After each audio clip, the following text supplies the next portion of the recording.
வணக்கம். அடவி உங்களை அன்போடு வரவேற்கிறது.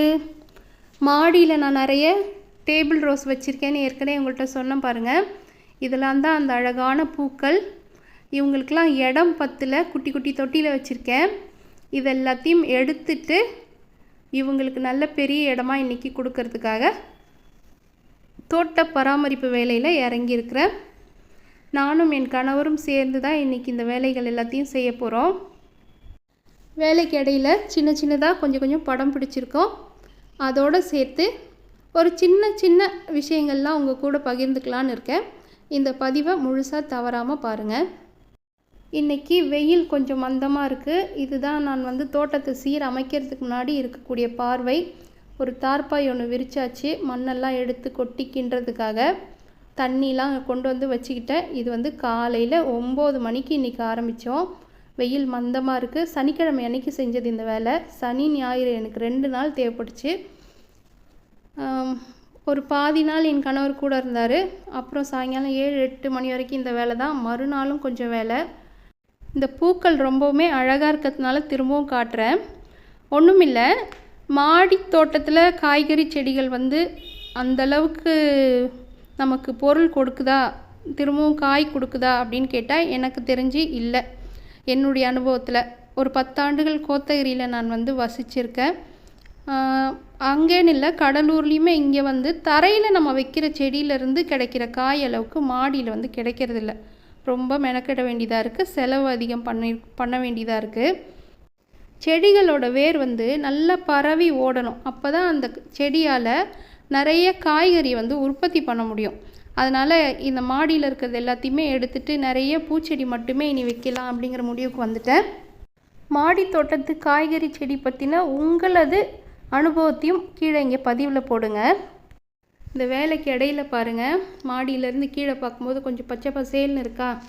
அதை அப்படியே காட்டிட்டு இங்கே பார்த்தா இங்கே ஒரு புடலங்காய் பழம் ஒன்று பழுத்திருக்கு. கீழே நம்ம தூக்கி போட்ட புடலங்காலேருந்து, முத்தி போச்சுன்னு தூக்கி போட்ட புடலங்காலேருந்து தானாக முளைச்சி மாடி வரைக்கும் ஏறி இது வளர்ந்து எனக்கு ஒரு 10 காய் கொடுத்தது. இது பன்னீர் புடலை. இதோடைய பழம் பாருங்கள். பாவக்காவுடைய விதை எப்படி இருக்குமோ பழுத்தா அதே போல இதுவும் இருக்குது. அதெல்லாம் பார்த்துட்டு அப்படியே நம்மளுடைய வேலைக்கு வந்துட்டோம். இதை பாருங்கள், ஒரு 10 தொட்டி மண் தான் எடுத்துருக்குறேன். அங்கே எல்லாத்தையும் சுத்தம் செஞ்சு பெருக்கி ஒதுக்கி வச்சுட்டு இப்போ இந்த மண் எல்லாத்தையும் தட்டிட்டு திரும்பவும் புது தொட்டி இந்த மாதிரி ட்ரேயில் தான் போட போகிறேன். இன்றைக்கி எனக்கு மாடியில் என்னென்ன கிடச்சிதுன்னு பாருங்கள். அத்திப்பழம், சிறகவரை விதை, அப்புறம் கொஞ்சம் கொத்தவரை, இவ்வளோ தான் கிடச்சிது. அப்புறம் ஒரே ஒரு துண்டு மா இஞ்சி, 2 கத்திரிக்காய், அதில் 1 பழுத்து போச்சு. அப்புறம் ஒரு பசலைக்கீரை வேரோடு பிடுங்கி வச்சுருக்கேன் திரும்ப நடலான்னு சொல்லிட்டு. ஒரே ஒரு வெண்டைக்காய், கிட்டத்தட்ட 20 வெண்டைக்காய் செடி இருக்குது. ஆனால் அதில் ஒரே ஒரு வெண்டைக்காய் தான் எனக்கு இன்றைக்கி பக்குவமான பருவத்தில் கிடச்சிது. அதனால் இது எல்லாத்தையுமே இப்போ நான் பிடுங்க போகிறேன். இந்த மண் தொட்டியை தூக்கி அங்கேருந்து இங்கே எடுத்துகிட்டு வர்றது எவ்வளோ கஷ்டமாக இருந்தது தெரியுங்களா. தூக்கிட்டு அதை கொட்டி கமுத்தி அதை வெளியில் எடுக்கிறதுக்குள்ளார போதும்னு ஆயிடுச்சு.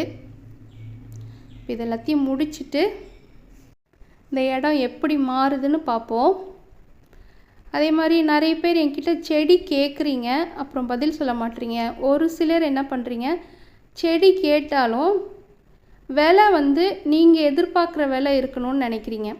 அந்த செடி நம்ம ஒரு அல்லி ஆகட்டும், ஒரு தாமரை ஆகட்டும், அதை நாம் என்ன விலைக்கு வாங்கியிருப்போம் அப்படிங்கிற ஒரு கணக்கு இருக்குது இல்லையா. அந்த கணக்கு பொறுத்து அது தவிரவும் நாங்கள் இப்போ செய்கிற வேலை நீங்கள் பார்த்துருப்பீங்க.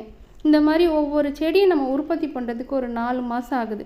அதுக்கு நம்ம அந்த 4 மாதம் தண்ணி விடுறது, என்னுடைய நேரம், மின்சார கட்டணம், அதுக்கான மின்சார கட்டணம், தண்ணி செலவுக்கான மின்சார கட்டணம், இந்த மாதிரி எல்லா விஷயமும் இருக்குது. இதெல்லாம் பொறுத்து தான் நம்ம ஒரு செடிக்கு விலை நிர்ணயம் பண்ணுறோம்.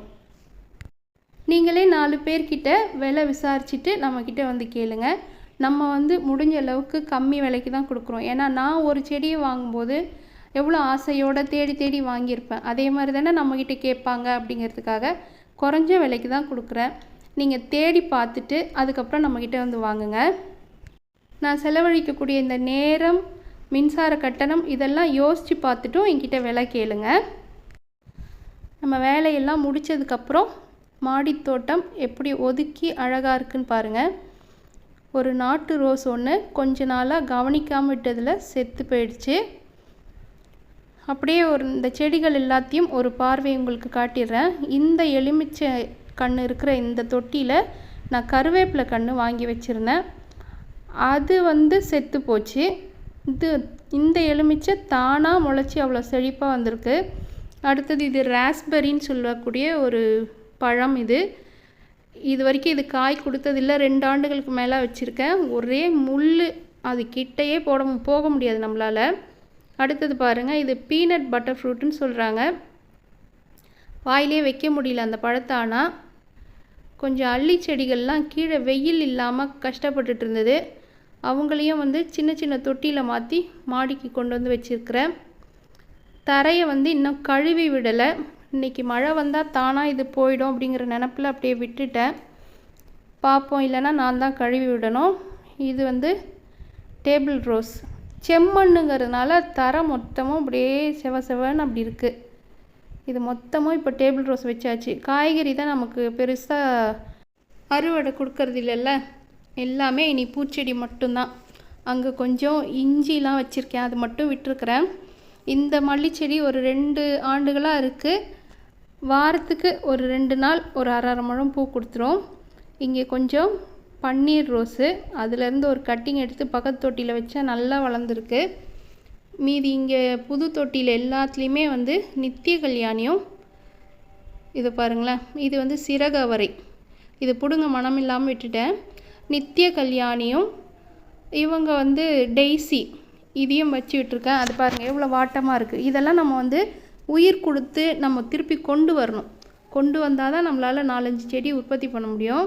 இந்த மாதுளங்கன்று இதெல்லாம் தானாக முளைச்சிது. இது மணிமுல்லைன்னு சொல்லக்கூடிய ஒரு பூச்செடி, பூக்கொடி.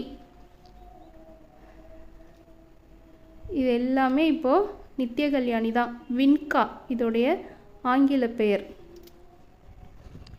இந்த பலாக்கன்று பாருங்கள், நம்ம சாப்பிட்டுட்டு போடுறது தானாக முளைக்கிறது. இதுக்கு மட்டும்தான் வீரியம் அதிகமாக இருக்குது. நம்ம விதை போட்டு வளர்த்து அது அந்த சூழ்நிலைக்கு ஏற்ற மாதிரி வளருதான்னு கேட்டால் இல்லை, அது கஷ்டப்படுது. அது கஷ்டப்படுறத பார்த்து நாமளும் தான் கஷ்டப்படுறோம் கடைசியில். இந்த புடுங்கினது பார்த்தீங்களா, சொரக்காய் செடி, ஒரு காய் கூட எனக்கு வச்சதே கிடையாது. இந்த மிளகாய் தானாக முளைச்சி வந்தது. இதில் ஒரு 10 காய் இது வரைக்கும் எடுத்திருப்பேன். இந்த கருவேப்பிலை கன்று இருக்குது பாருங்கள், இது பக்கத்து வீட்டில் மரம் இருக்குது. அதில் எந்த பறவை சாப்பிட்டுட்டு போட்டுச்சின்னு தெரில. இது தானாக முளைச்சி எனக்கு இவ்வளோ பெருசாக வளர்ந்து கிடச்சிருக்கு. சுண்டக்காய் செடி, இதுவும் பறவை போட்டது தான். இந்த பறவை போட்டதை மட்டும் நான் பிடுங்க மாட்டேன், ஏன்னா அதுக்கு வீரியம் அதிகமாக இருக்குது. அந்தாண்ட பாருங்கள், சீந்தில் கொடி ஒன்று முழுசாக படர்ந்து மருந்து தானேன்னு விட்டுட்டேன். எல்லாத்தையும் அதுதான் ஆக்கிரமிச்சிருந்தது. பிடுங்கியாச்சு, ஆனால் அதை எடுக்க முடியல. இந்த ஏர் பொட்டேட்டோ பார்த்திங்கன்னா, இது வச்சு 4-5 மாதம் ஆயிடுச்சு. நானுமே மறந்துட்டேன், வச்சதையே மறந்துட்டேன். இப்போ தான் இந்த கொடி வளர்ந்துருந்தது, அதனால் அதையும் பிடுங்காமல் விட்டுட்டேன். இதோ இதை காஞ்சதுக்கப்புறம் தான் பிடுங்கணும். கொஞ்சம் கஷ்டமாக இருக்குன்னு சொல்லி அப்படியே விட்டுட்டேன். இவ்வளோ தான் இன்றைய பதிவு. உங்களுக்கு இந்த பதிவு பிடிச்சிருக்கா சொல்லுங்கள். இந்த பக்கம் ஒரு கொடி சம்பங்கியும் நட்டு விட்டுருக்கேன் பாருங்கள். இது மாதிரி ஒரு 4-5 கன்று இருக்குது. யாருக்காவது கொடி சம்பங்கி வேணும்னாலும் என்னுடைய வாட்ஸ்அப் எண்ணுக்கு தொடர்பு கொள்ளுங்கள். அவ்வளோதான் இன்றைய பதிவு. உங்களுக்கு இந்த பதிவு பிடிச்சிருந்தா ஒரு விருப்பம் கொடுத்து சப்ஸ்கிரைப் செய்யாமல் பின்தொடர்றவங்க சப்ஸ்கிரைப் செய்துக்கோங்க. நன்றி.